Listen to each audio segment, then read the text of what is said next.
Hey guys, how's it going? Jovan Hutton Pulitzer here. Yes, I took a break from social media, and I did it because I just needed a little time to gather from myself because, it's hard enough fighting people on the left as it is, right?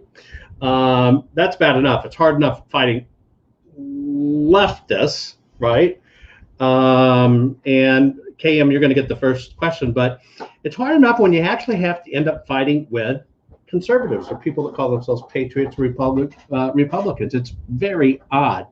And so KM says, will you do more of these? Yes, I plan to do more of these. And would I go on to Tim Pool? I'd go on with Tim Pool if I actually got an invitation. Anyway, I'm going to try to go down through the answers, let everybody say hi. Hey, do me a favor. Give me a little ping and let me know where you're tuning in from, right? Because I like to see where people are all around the country or whatever. I'll put you up on the screen like you see Judy there, longtime fan. Hey, Jan, there's Jan in Holly, Texas. Just let me know where you're from, and let's kind of find our common ground. New York, hey, how's it going? Thanks for joining. Where did somebody put that? Let's see. I'm gonna go up. I saw something real quick, and you got to remember these things blow by the hundreds, and so they're just like, right? Because hundreds and hundreds of people jump on at the same time. What happened in Pennsylvania? And let's see, we got Alabama, Tucson, Texas, DeKalb County, Georgia, Breckenridge, Georgia, Ohio, another Ohio, King Como State, right? Is that Sonoma, right? Here's New Hampshire, Philadelphia, Monticello, Florida, Austin, Texas. So, hey guys, I appreciate you doing that for me. So I try my best to be accessible. And I try to be as transparent as humanly possible as I can be, because I realize this is your valuable time with me. And so sometimes in that ability to be transparent, believe it or not, I try to look at every single comment. At one time, I would try to like every like I got back, right? It's just kind of the way I'm wired. I just want to say, I appreciate when you put your time into me, right? But it's funny, sometimes you kind of get your ass kicked for doing it. For example, last night, some woman was posting about Tesla Laboratories. The original Tesla Laboratories is me. And she got on asking questions on social media, wanting me to kind of break down the ownership and who owned it and why it was this and all this other stuff, which was just really odd to me. So I eventually just tried to ignore it and move on. And then she basically got upset saying, oh, you're getting all defensive here. No, I just don't think in social media you discuss things like your assets and holdings and whatever. And it went on, it took on a life on its own. So I cut that cancer out real quick. And it's funny, it is never the left that makes me second guess social media. I understand where the left comes from. I understand their mantras. I understand how their brain's wired. I understand that they're just going to have it fixed their way. It's always the right that make me just, I got to get off social media for a while. And isn't that really weird, right? So let's start with some questions. I'm going to do my best to get to every one of you. And Mark, you're right. I do believe that we should audit all 50. Chris says, how do I get my question to the top? Right? Should I do that like a genie? Well, that was one of your 3 questions. You just burned one. It's not like it gets to the top. It's off. I see it. And these things just string by the hundreds. It's whatever. So let's see. How do I deal with the stress? Good question, right? And so you can see behind me here in this particular office, I'm a book whore. But where I go to de-stress when I can't really get out on exploration or whatever the case may be is I have my own private library.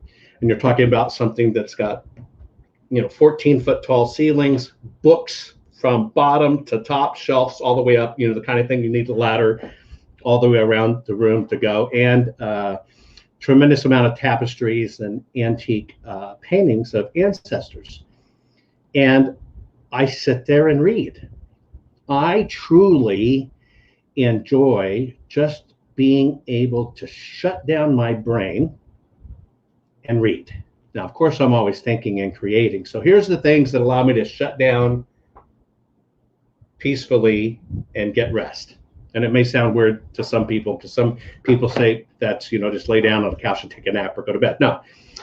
One would be doing an expedition and being out in the field weeks at a time in the midst of storms, bad weather, critters, in tents, eating camp food with a camp manager that's running base camp. My 88-year-old father is my base camp manager.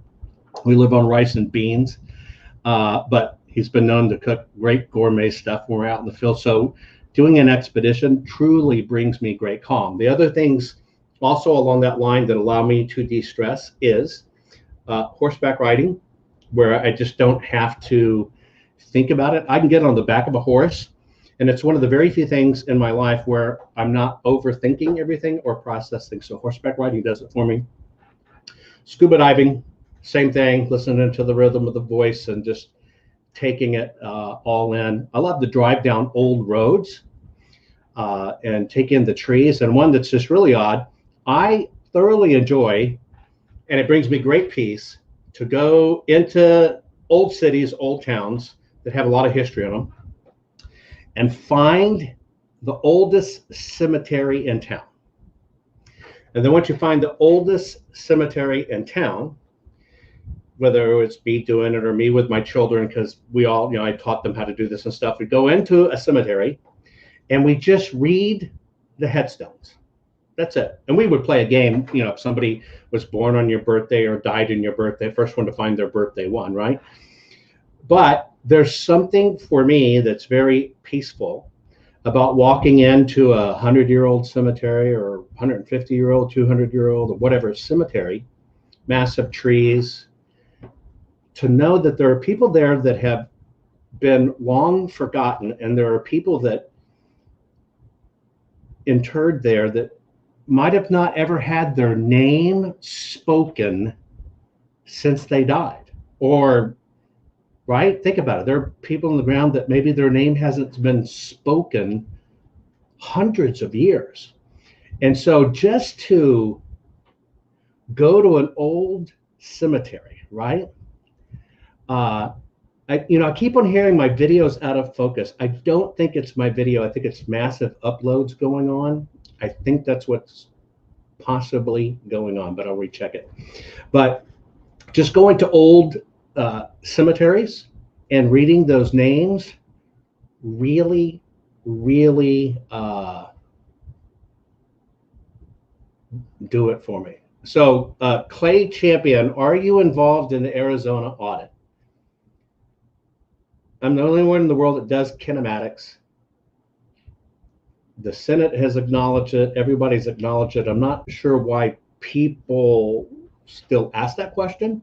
It's kind of known out there, but you'll see it. Yes. So somebody says, I understand 100%. So those are the things that work for me, Dave, for your question. That bring me peace. It really is just a good book. I can't throw away a book. Isn't that weird? I feel as passionate about discarding a book as I do that our American flag should never touch the ground. Let me see if I can modify my camera settings real quick. Hang on. I'm going to see what I can do to very possibly improve my screen, but I really don't think I can. Right? I had that the other day. I have a massive download going on. I think it's sucking up my bandwidth when I do these. So maybe that's it. Hey, Louisiana. Hey, Joe Martinez. Thank you very much. And I'm glad everybody stands arm to arm. Honesty is what's important, right? Honesty. You're right, William. Honesty is what we need in all elections, and integrity. Somebody asked me this: when offered $10 million to walk, was it a government official? And please understand, this is a touchy subject. And somebody actually got mad at me for not divulging on social media who it was. And that's just not something you divulge on social media. You understand it's a legal matter, right? And anything, just like saying, give us examples of the audit, what's going on and what has been found. You're never getting the real information over social media. Social media shouldn't be where you get your news. Now, I consider this different than social media. We're kind of in a dialogue here, and I'm going to go for an hour if I normally do what I do. That's a little bit different. You can use social media as a screener to know where to go to get deep information, but to utter that name over social media at this point is highly inappropriate, as it's something that you have to understand is an ongoing legal matter now, because it's a big no-no. So please accept that, right? It is. Rusty, what invention are you most proud of? I think, and I had this discussion the other day with somebody talking about inventions and stuff, and a writer talked to me about an article, and I'll share with you a few things. The fate of a really good inventor is for people to take you 100% for granted. That's the fate of an inventor. And I'll give you an example. You don't think when you flip on your light switch about Tesla.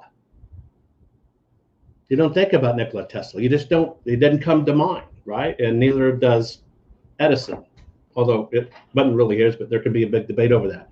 So a true inventor's fate is very few people know who you are, but they absolutely take you for granted. And so when it comes to your light switch, or even turning on your phone, anything you use, that electronic world is based upon what's called 5 nines. 5 nines. And here's how it works. And something in the technology world, you want to build 5 nines reliability. That means, right, 0.99999, right? That fine tuning of a reliability. And when you truly reach that in the world as an inventor or a creator, people just kind of forget that you make that happen. It's like most people associate Elon Musk with Tesla, have no association with him with PayPal, where the work really happened for initial things. And so that's the fate of an inventor.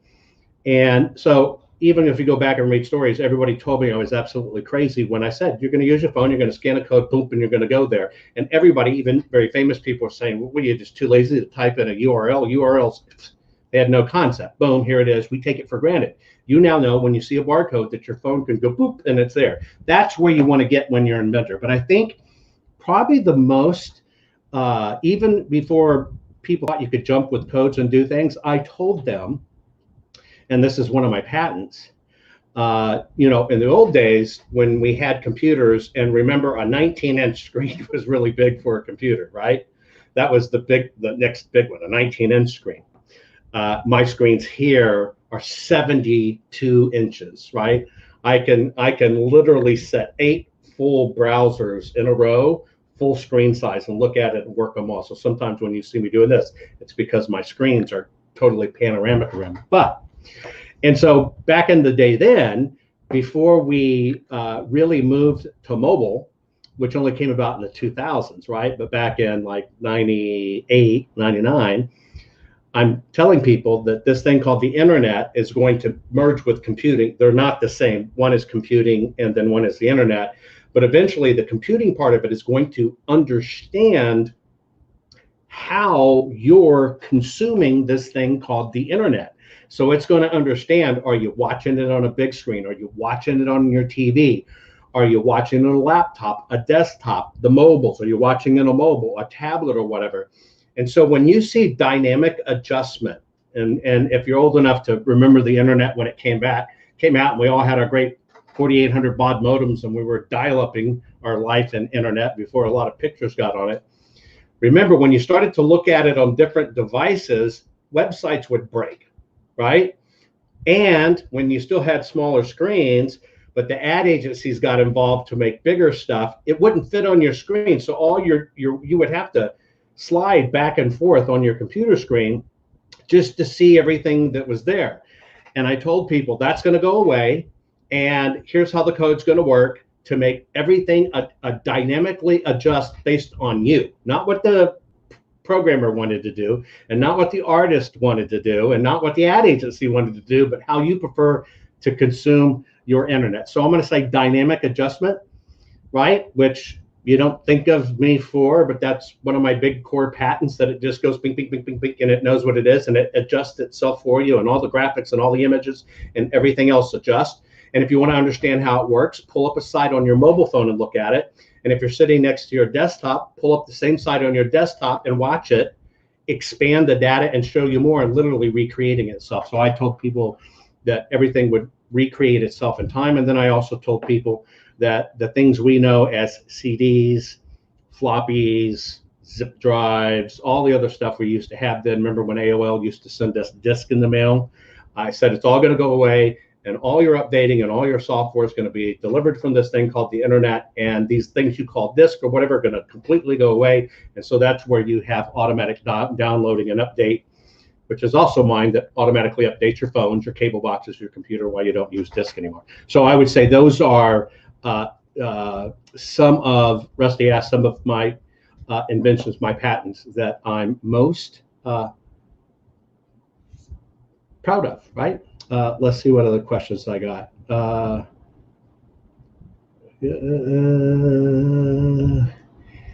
Yeah, somebody said I'm still blurry. I'm sorry, guys. I just think it's just a bandwidth issue at the moment, right? Did somebody offer 10 million? Yes, somebody offered 10 million for me not to do this. Emilio, are you hiring bright and dumb candidates for your company? They asked the same thing. And which giving you the most headaches?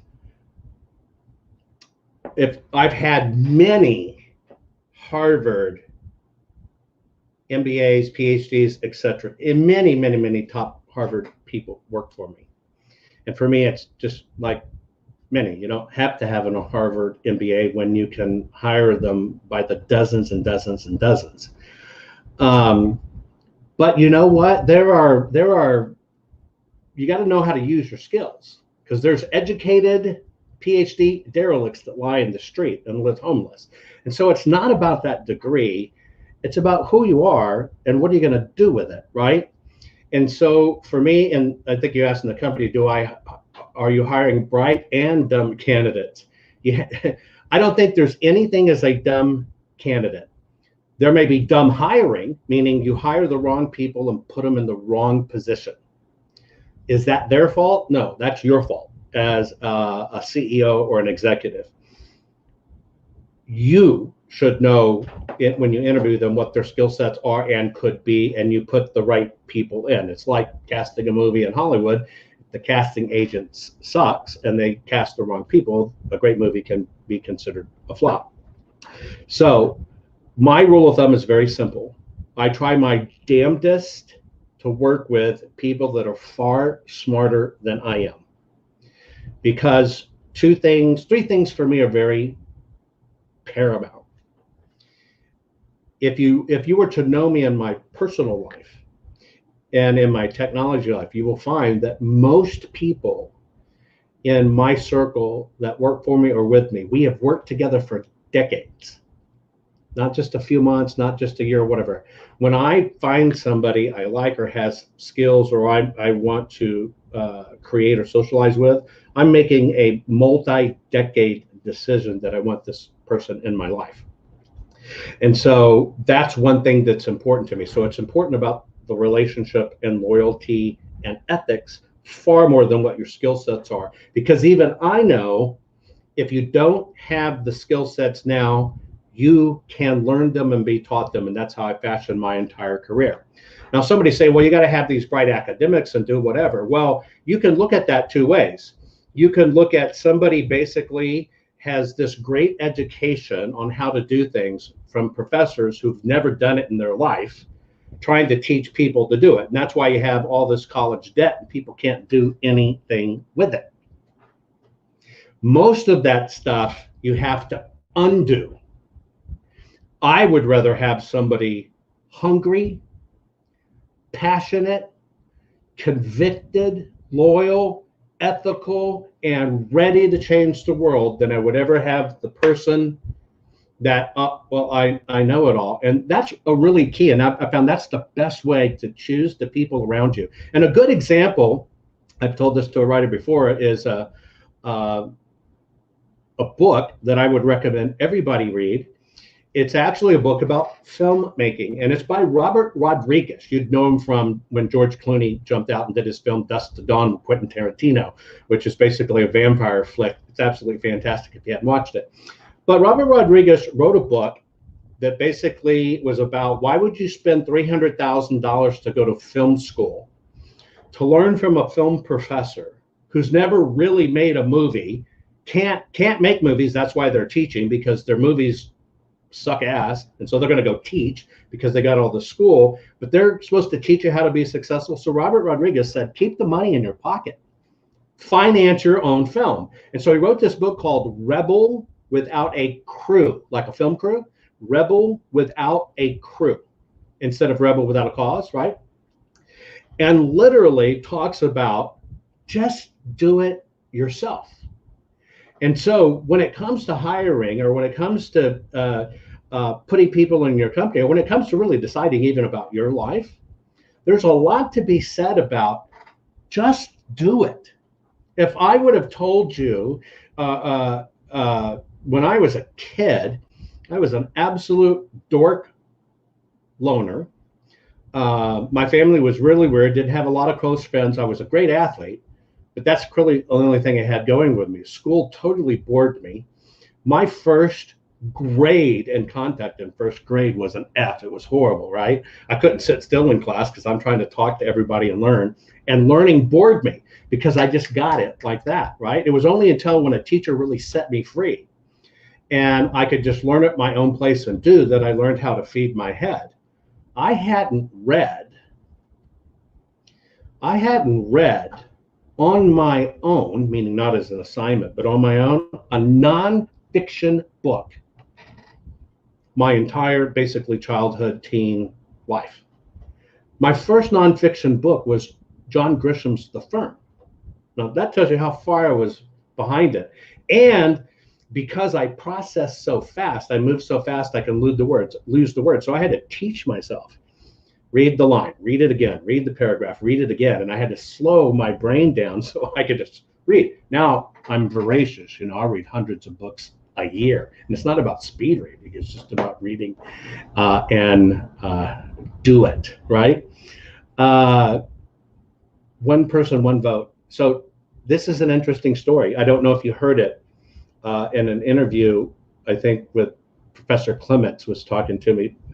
One of the people that changed my life as a kid was a FBI investigator, right? So I'm gonna tell this story two ways. Somebody asked me the other day, a writer writing an article, they had mentioned Rush Limbaugh and said, if Rush Limbaugh could swap a brain with somebody one day, who would it be? And Rush Limbaugh mentioned Charles Krauthammer, which he's now passed, but Charles Krauthammer was phenomenal intellectual and learner and speaker. Most people didn't even know he was quadriplegic in a wheelchair, but he said Charles Krauthammer.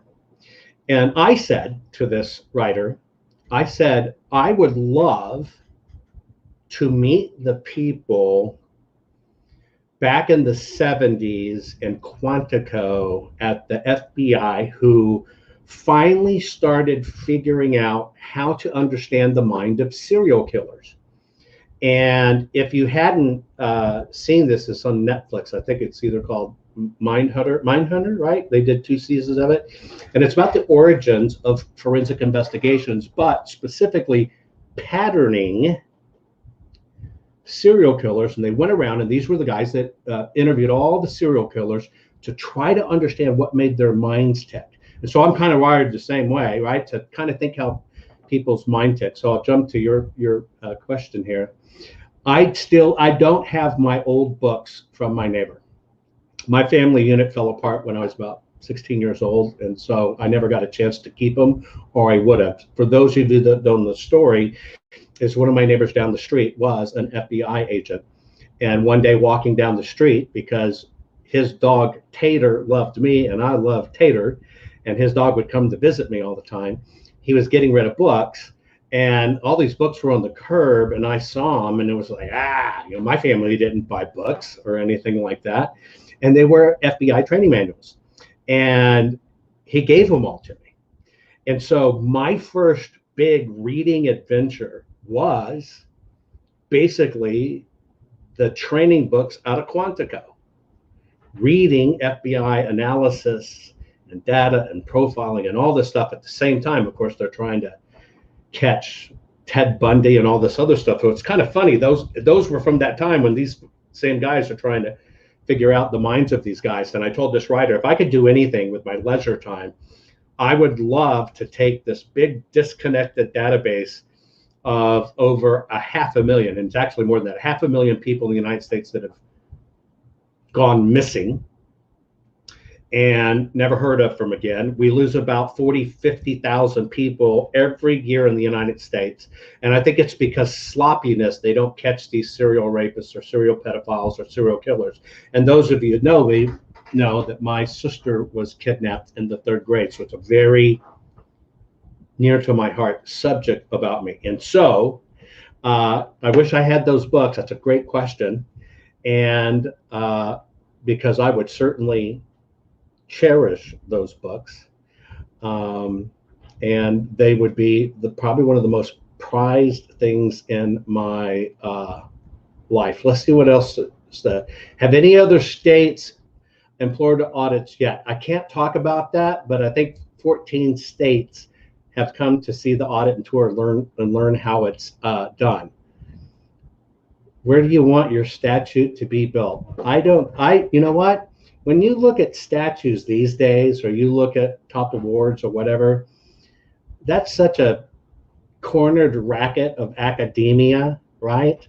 That they probably never give me one or do one, right? Because of me coming out as a conservative.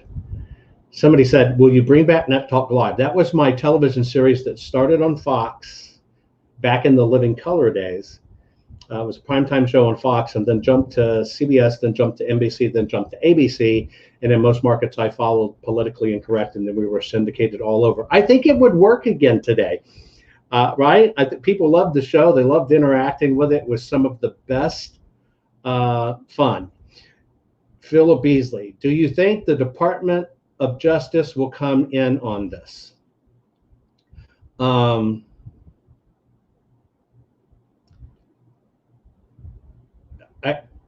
The Department of Justice made intonations this week that they're going to investigate the investigators, all the people doing the audits and whatever. I think that's kind of upside down. It's kind of an intimidation tactic, but it's actually not within their jurisdiction, as I understand. And that was probably more a shot across the bow than anything else, really. I think that was probably more a shot across the bow.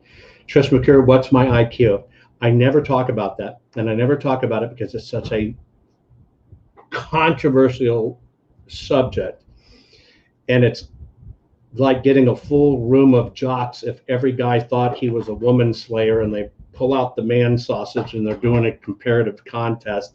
Somebody's going to get their feelings hurt, and then you're going to create a mortal enemy, something I don't talk about. JJ say, why do the ballots smell like bamboo? They don't smell like bamboo. If you're making a reference about the bamboo, they don't smell like bamboo. The only thing that smells is right. Creepy Joe smelling shift. Anyway, let's see what else.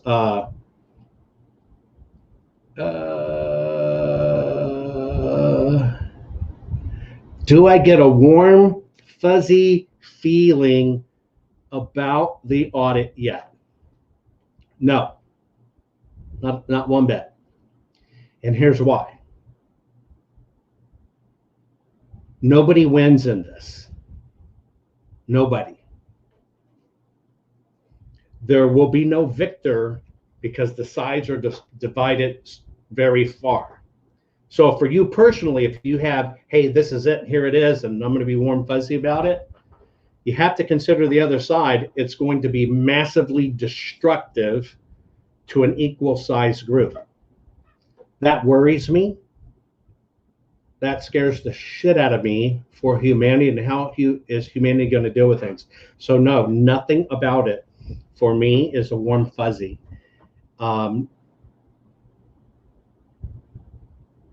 It causes me great concern of how will information be handled, right? Than everything else. It's got to be handled right. Tucson Sky, good question, right? What percent of the missing do you think are being held captive? I think a decent number, a very solid double-digit number, might be in the 30s, are kidnapped and put in the sex trade and kidnapped and turned into sex slaves, right? So I'm going to say 30%. And so if you were looking at the missing, over 500,000 missing, and I keep all the records of them. I have volumes and volumes of books. And I look at the police records, and for me, as I think linearly, understanding technology, it is a crying shame that we don't find people quick enough. And it's all because of fucking ego. Right? This sheriff's got to be this #1 Cowboy Bob, and this cop doesn't talk to this cop, and these databases can't talk together, and it's all fucking political, and nobody talks to each other, and it's a shame, because I believe once somebody goes missing, especially a child, and I'm not talking Amber Alert, I'm talking it can be narrowed down much faster than it is, and the families can have answers. I can remember how it devastated my family with my sister gone. It just wreaks total havoc on the body. And so I'm thinking probably a good 30%. And so what would that be? That'd be like 150,000 of the known US just disappeared individually, probably were kept as hostages and done. Hang on one second. It was an interesting question. Yeah. So Jody, I'm going to give you a lesson, and I'm going to give you an answer with that one. Jody says, is there such thing as free energy? I happen to personally think so. Absolutely, yes. Not getting into mechanisms or anything. I believe a perpetual motion, which they say cannot be done, can be done. It can be used to harness energy. Let me set that aside. Let me tell you the story of Rudy Diesel. If you've watched me for a while, maybe you've heard this. I'll tell it real quick. Rudy Diesel is the inventor who invented that diesel engine, right?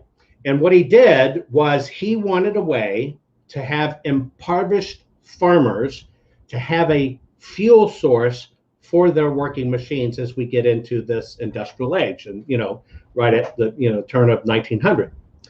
And so he invented the diesel engine. The diesel engine's premise was grow corn or soybean, squash it like a juicer, out comes oil, and that oil can run this machine, right? Basically, it made oil out of plants and it ran the machine. If you understand the diesel engine is the best engine in the world, where a gasoline engine is lucky to do 90 to 100,000 miles. A diesel engine can do 1,000,000 miles plus, no problem. Diesel is the cheapest fuel in the world to make. It literally costs pennies on the dollar to make diesel fuel.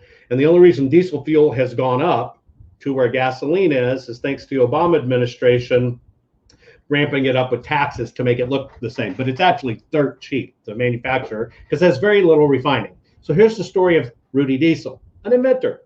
So he comes up with an engine that will run on plant oil. You grow your crops, you're growing them anyway. You're going to use machines to get better crops. Take some of your crop, press it, get this oil, it'll run your motors. That's how it works, right? Think biodiesel. That's why biodiesel works. And so he had come out with it, and he was invited over to the Americas to display it at the World's Fair in New York City. You think of it as Men in Black, the big saucer-shaped thing up there in the Men in Black movie that was crashed, you know, etc. That's that particular World Fair. So when Rudy Diesel was invited over, he was invited over by the people that had done two things: figured out how to get petroleum out of the ground and turn it into gasoline a different way, making it highly combustible because they felt that it was the combustion needed to pressure the engine versus a simple power source. It's why a battery can power a car and a Tesla goes boom. I mean, super fast, right? It's not about combustion. Anyway, at the time, that was the big battle. So you had the U.S. car makers and you had the oil guys, and Rudy Diesel comes over and he first demonstrated in Paris and then demonstrated in the United States his diesel engine and how phenomenal it was and how economical it was. And diesel's highly economical, and you get great run from it. And if you do biodiesel, it puts out oil smell like French fries. It's not bad at all, right? And when he was in the United States, the capitalist at the time says, hey, Rudy, you got to get into this gasoline thing. So we know you have a better engine. You need to modify it for gasoline because gasoline's going to be the way of the future. And you want to like screw the engine, man. That's stupid. You want to get in fuel because you make pennies all the time. You just make it all the time because people will be consuming fuel. That's where the money is. Just like the OPEC countries that decide our fate with oil make money off all of us at the pump. That's why they can be so rich and have no business, because it's on the back of our consumption of fuels. Anyway, so Rudy Diesel came over, heard their spiel. He came over in a ship, and he basically told them, go screw yourself. I'm for the business guy, and farmers need this, and it will reduce their cost. And I believe the world will be better because it reduces their cost. They can grow their own fuel. And so I want to give them a good product, and that's what I stand for. And so these industrial guys basically decide to ride back to Europe with Rudy on the ship to try to convince him, no, Rudy, gasoline is where it's going to be at. You need to turn your engine to gasoline. Needless to say, they couldn't come to an agreement. And somewhere along the trip across the Atlantic, Rudy Diesel fell off the ship and was never heard from again. So that's my story of free energy, but I think it could be done. When Audit done, where next? That would probably be Georgia, is what I'm thinking, is probably going to be the next one. What's your take? Hang on one second. What's my favorite treasure hunt? I have a book that I've held releasing of one of my expeditions, and it's called Cursed Apache Gold, and it's the hunt for the Lost Adams gold mine, which my team cracked. We spent several years doing it and documenting it, and I think it's one of the greatest stories never told. And so that would be mine. The Lost Adams diggings and the Lost Dutchman mine is absolute horseshit. Okay, let's see what else.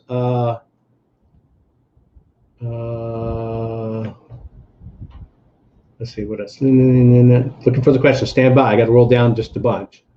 And there's hundreds and hundreds of them. Hang on, I'm getting there. Oh, come on. Dee Dee, are you single? Are you asking? That's a tough one to I get asked that a lot. I don't know why, and I'm sure it isn't my fat hiss, my face, my bald hair, and my huge forehead. Kimberly Kelly, will America survive or will they destroy us? This is the greatest thing to ever happen to our nation ever. It is. Because you're now involved, people's eyes are open, and they want the truth. Before it, people were apathetic. This is the greatest gift any of us have ever been given. If President Trump's presidency extended into a second term, you'd have kind of gone back to sleep and you'd left it on auto drive with him. It's the truth. Yes, he woke a lot of people to things going up, and the world woke up on a lot of things. But when you see it implode yourself, and it all goes to hell in a handbasket, and now when you see cause and effect, $500 of lumber at the end of that administration right now is about $2,500 for the same lumber. That's cause and effect. And now that you see it, and you see votes matter, policy matters, and there are people pulling the world's strings like puppets, you now have your eyes open. It's the greatest gift as a human you could ever be given. And the greatest gift you could ever be given as a human is to basically know that you now must participate and not be on glide and do something about it. So I think it was a great awakening.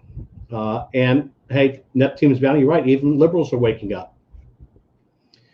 My family were always Democrats, but they were Democrats because the Democrats got the great families and plantation families and farming families and manufacturing families out of the Great Depression. So you kind of honored FDR and you didn't question it. I didn't see that change for my family. My dad's the youngest boy, born in 1933, right in the midst of the Depression. I didn't see that change in my family until the Obama administration term 1.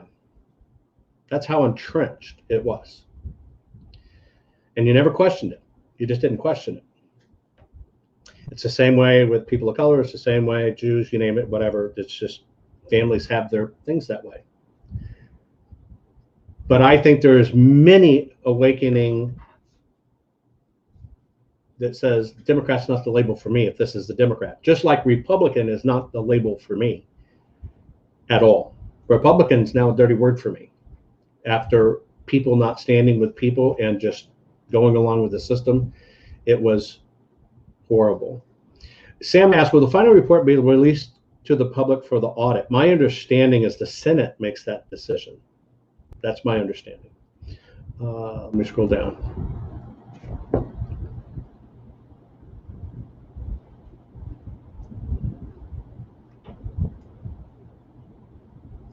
Okay. Are official election ballots marked with unique watermarks? This has been such a source of controversy, right? But I can tell you, as a matter of fact, 100% massive research, documentation, and analyzation of images, that official paper stock does have below human eye frequency markers to confirm what it is, where it's from, and what it was printed on. And so anybody that tells you any different is what's called a JUFO. You know what a JUFO is? There's a lot of JUFO journalism going on, and it's people commenting on crap they don't know just because they're a fucking observer, a JUFO. It's there. It's a federal law. It's actually a law, right? It's not hearsay, but it's also not what other people are. It was blockchain. It was blocked. Every sheet was tracked by satellite. That shit is so out of control, it's nuts. But yes, there are absolute detailable official watermarks in there. You're 100% correct. Let's see. I'm gonna do probably 3 or 4 more questions. Hang on. Let's see. William, Dakota, are we in for a constitutional crisis in the not too distant future? I think we're in the middle of it right now.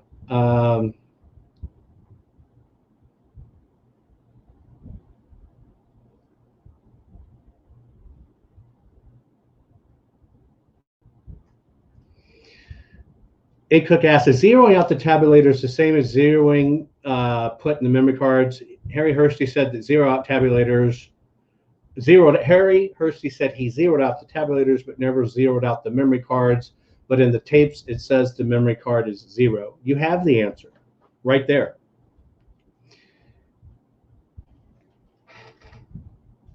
If you believe our election system is broken, then you also must understand that all of the ways that have been used in the past to attempt to prove nefarious activities, which have never proved nefarious activities, and all the ways of these little fractional accounting stuff never find anything. If you understand that the system's broke, you understand those go with it. That means everything's broke from top to bottom. That's why I've said our whole voting system must be burnt to the ground.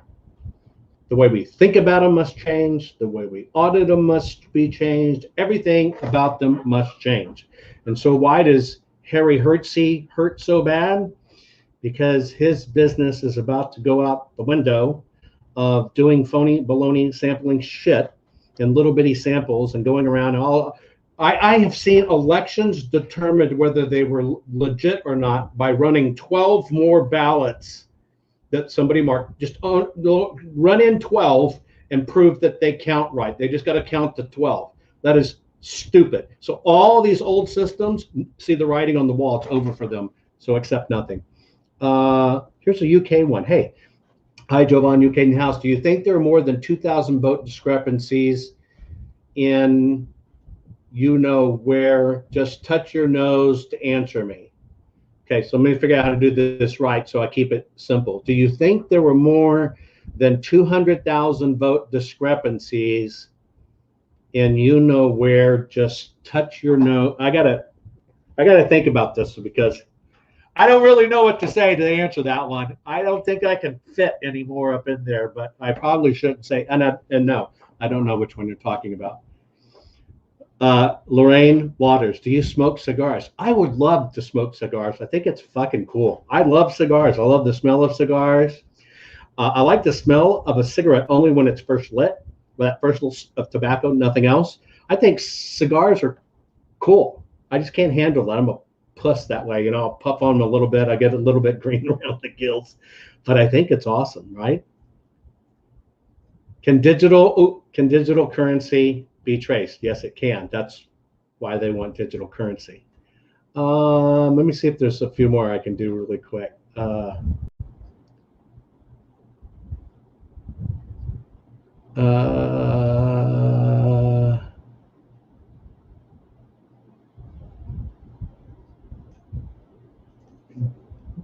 Don, do you believe there's DOMs underground? I'm not sure what you mean, DOMs underground. Is that a misspell? Linda, I try to say positive, thank you very much, because if you don't get positive in the work I do, we'd be crying all the time and eating ourselves up. I can't do that.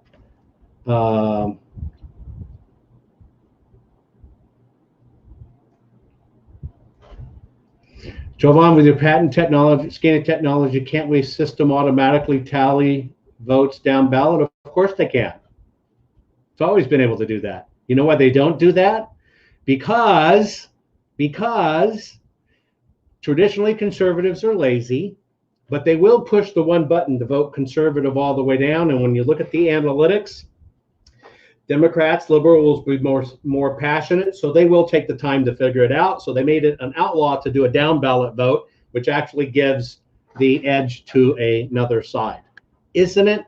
Don't you think it's weird that states even outlaw down ballot votes? If you want to click one vote and vote for your party, that's your right. Nobody has a freaking say.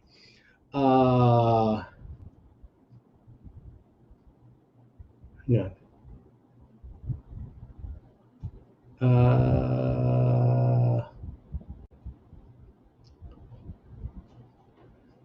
I'm seeing a lot of the same, and I know people are asking the same questions because they're trying to get their questions up. I just have to wait through them here. Let's see.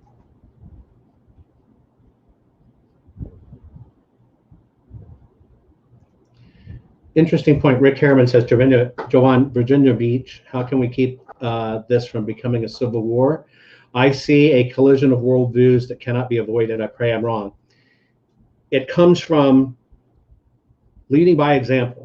And what that means is you can't shout people down, you can't cut people off, and you got to hear them out, even if they're on the opposite side. They might not be practicing it, but you got to keep your calm. You got to be willing to talk, and you got to find common ground. That's why I tell even the trolls, if you got to know me, let's go have a beer and you got to know me, I guarantee you'd end up liking me. We must find common ground. We're all in this together, and we're all affected by it. If the system is corrupt either way, far liberal or far conservative, we all get hurt.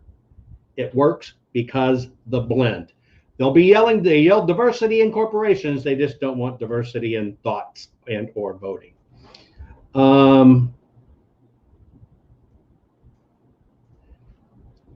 Big Pete, Jovan, do you trust the Arizona audit process 100%? Unfortunately, I have to say no. I trust it 1,000%.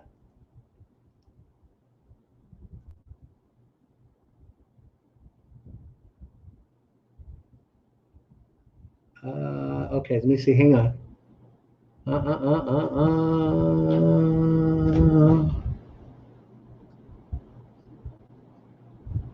Read the scrolling banner on the bottom. So, okay. Gold, yes or no? Always gold. You can never go wrong.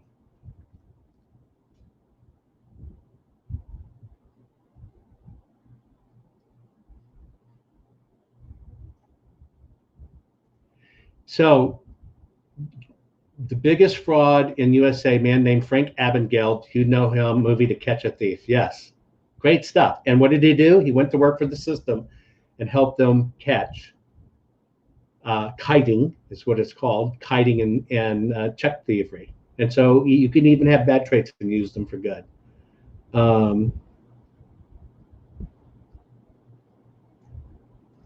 Love my laugh. I've never been told that anybody loves my laugh before. Thank you. Jeffrey, Honeycutt, why can't we vote in real time? Because they don't want you to vote in real time. There's a reason for it. Let me give you an example. The reason some states outlaw serial coding ballots to the individual is because they say even that's a violation to the individual. Well, that serial code still relates to a person. Well, the humor of it is only the states have that information, so only the state can tell. What they really don't want is we don't want to serialize that way to a person, because there are people out there who are not really people that are voting. And if you go to check a serial number and it's supposed to be linked to a person and you find out there is no person, you're going to take that vote away. So we don't want anything that will expose their privacy. They even want privacy for phantom voters. Imagine that. Hold on. Can you find common ground with people who are knowingly being deceptive, hiding the truth, and ultimately wants to control us or wants us dead? I can. Absolutely.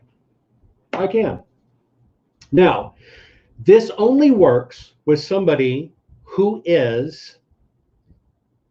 that has an emotional intelligence that they can be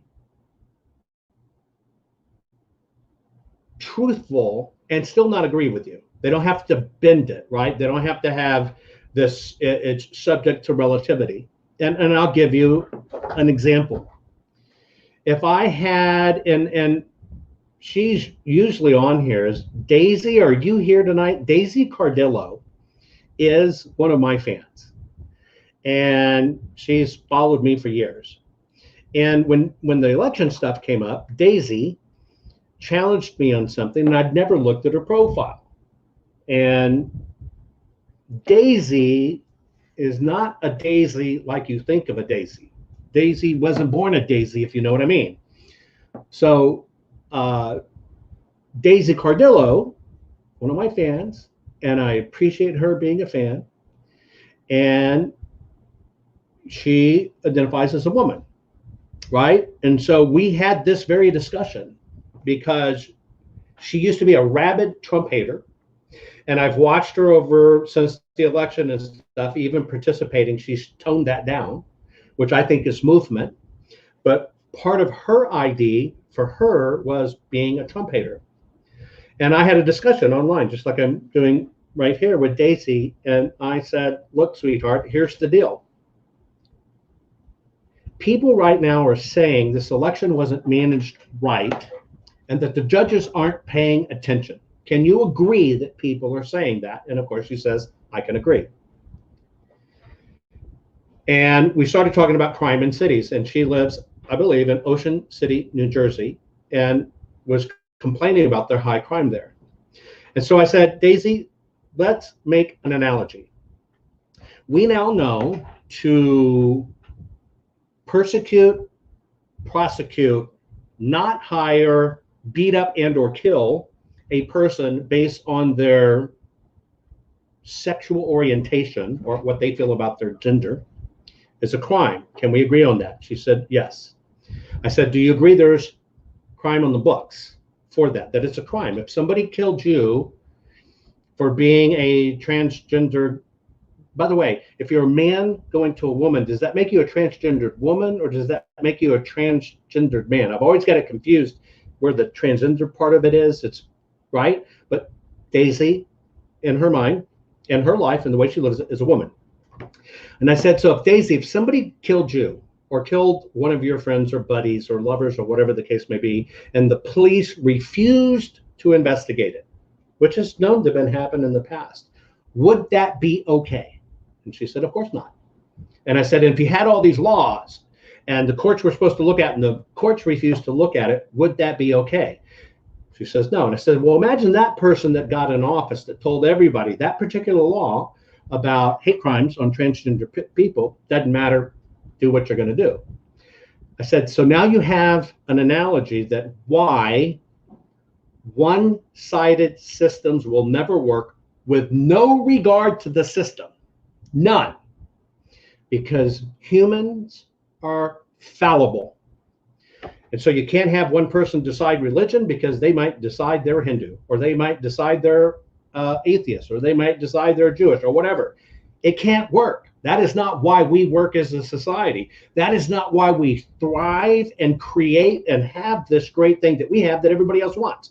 It is because we are diverse and embrace diversity, although they tell you need to change, that you need to be more, we need to be more diverse, and we have to apologize for being white, right? That's the con job. And so the bottom line with a hater is to go walk in their shoes, Kyle. It is to understand what is important to them. So take that subject off Trump. Take that subject off of Dem or Republicans. Take that subject off stolen elections or not stolen elections, bad ballots or whatever, and find one common ground. And I found the way to say common ground is to know who they are and ask what's important to them, number one, and what is the number one thing in society that they think has been ignored that hurts them. And then using that analogy and understanding where they come from, play out for them and have them walk along. You got to get their participation to show that, okay, if you had one person or party come into power that was against that one thing, how they themselves would be ultimately probably wiped off the face of the planet. And that's how we find common ground.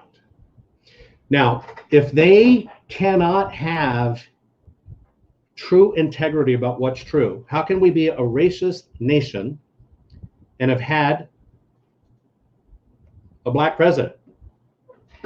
We've had a black president, right? Of course we've had. We've had two of them. Did you know that? Everybody talks about Barack Obama being biracial and the black president. There was one before Barack Obama who was half black. Did you know that? His name was Dwight D. Eisenhower. You can look it up. You can confirm it. Back then, it wasn't talked about. It was just ignored, but he was the man for the job. We're not a racist nation. It's just a tool they try to bring us down. And if you don't believe me, go back in the Civil War and look at the great Republican patriots in the Civil War in Philadelphia that were fighting hardcore Republicans that were fighting to help people understand that we can do this and everybody can get together and everybody can be integrated, and it has nothing to do with skin color. It has to do with mankind. That particular Republican senator was assassinated way back then in the Civil War for saying that we can all get along and we can make this work. And I think that sucks. I also think it sucks that that story is not taught in schools, because that man was a black man and he was a Republican. All of them were Republicans, and they were fighting that everybody can get along and we can do this, and it's not about skin color. And the Democrats assassinated him. Crypto, yes or no? It depends on what it's for. And who's going to get the last? Yeah, I know my cameras suck. I think it's an upload going. I'm going to see who's going to get the last question. Yeah. Come on, I'm looking. Hang on. And I know there's thousands of you on, and I'm sorry about my bandwidth thing. Let's see who's going to get it.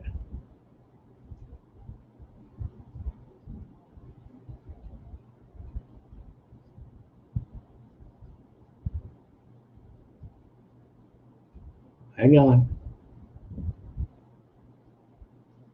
Some of y'all's questions are great. Okay, hang on. Hold on. Wow, I'm 4 days shy of 70 and never knew that about Dwight Eisenhower. Go look it up. Look up the history of his mother. The history of his mother. Right? They hit it. And if you don't believe me, go back, because they're all black and white pictures, but don't look at him as they portrayed him as president. Look at him when he was at West Point. Take a look at it.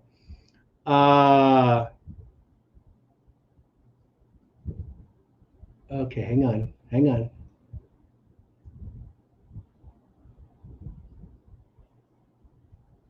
Hold on. I try not to answer direct things about, and I know people have questions about routers and all kinds of stuff. When I ignore those questions, it's because I can't answer you. You just have to understand that. I want to try to find.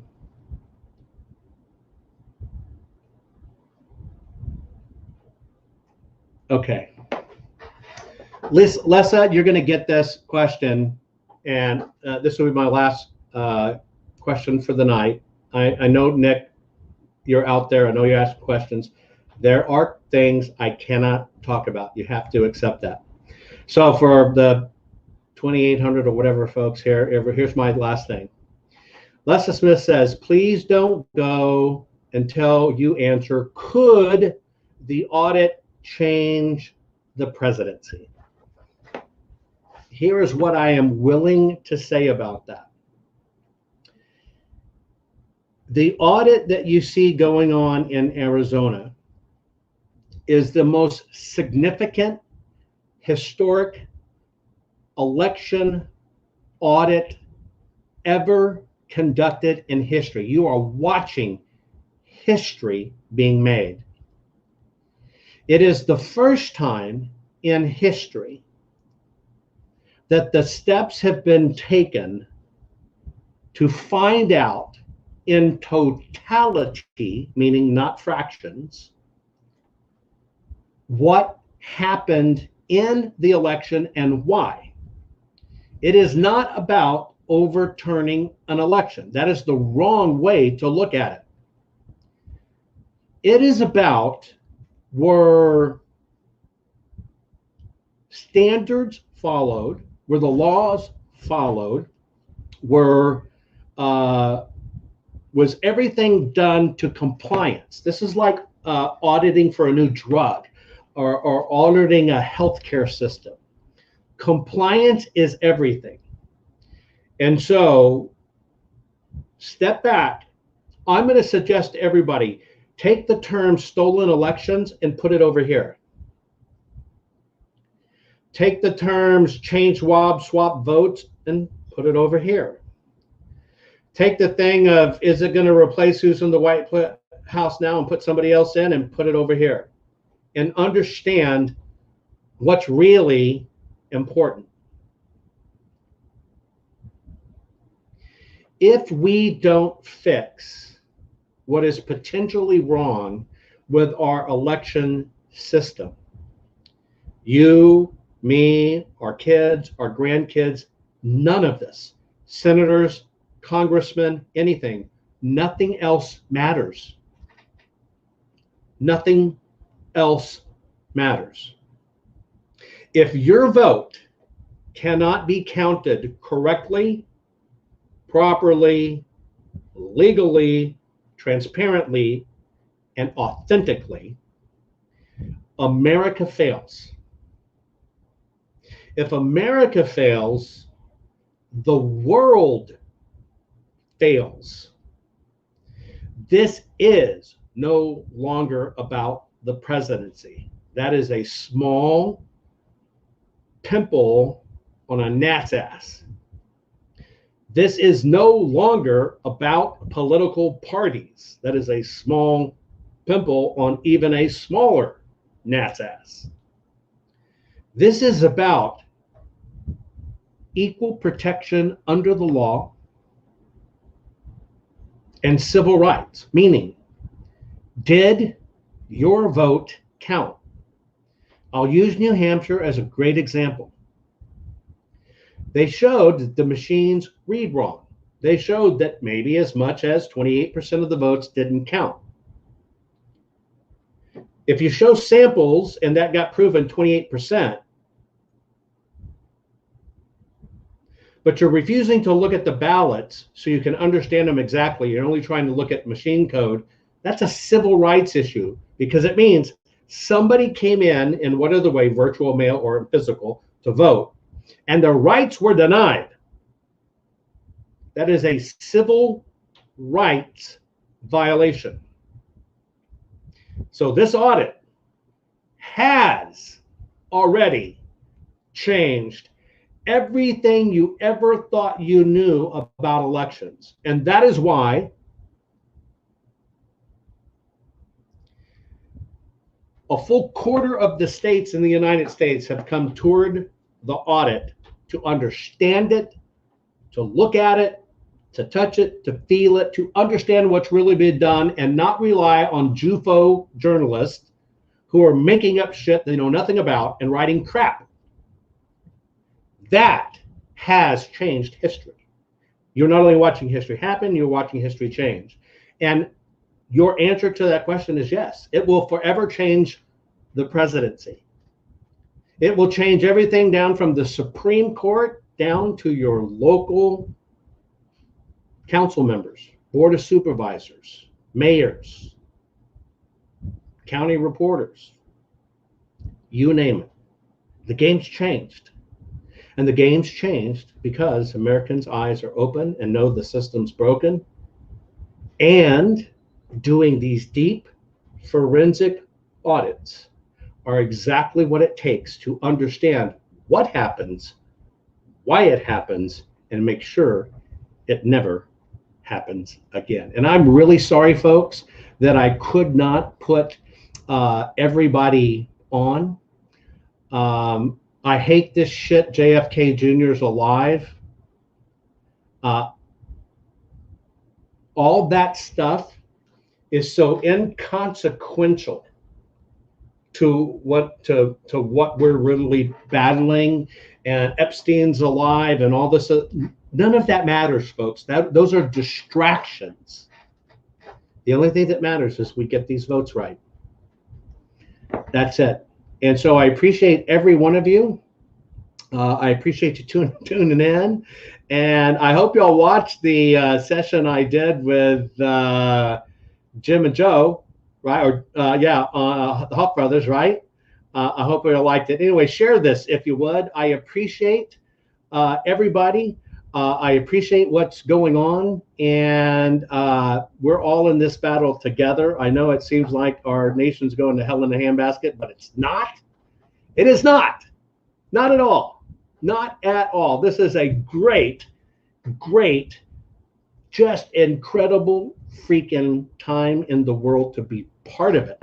And you are here. You are here being part of it. Thanks a lot, folks. Will you share this? Will you share this in social media across the other walls? I appreciate you tuning in. Love you all. Take care. We're in this together. We'll get this fixed. Thanks. Bye-bye.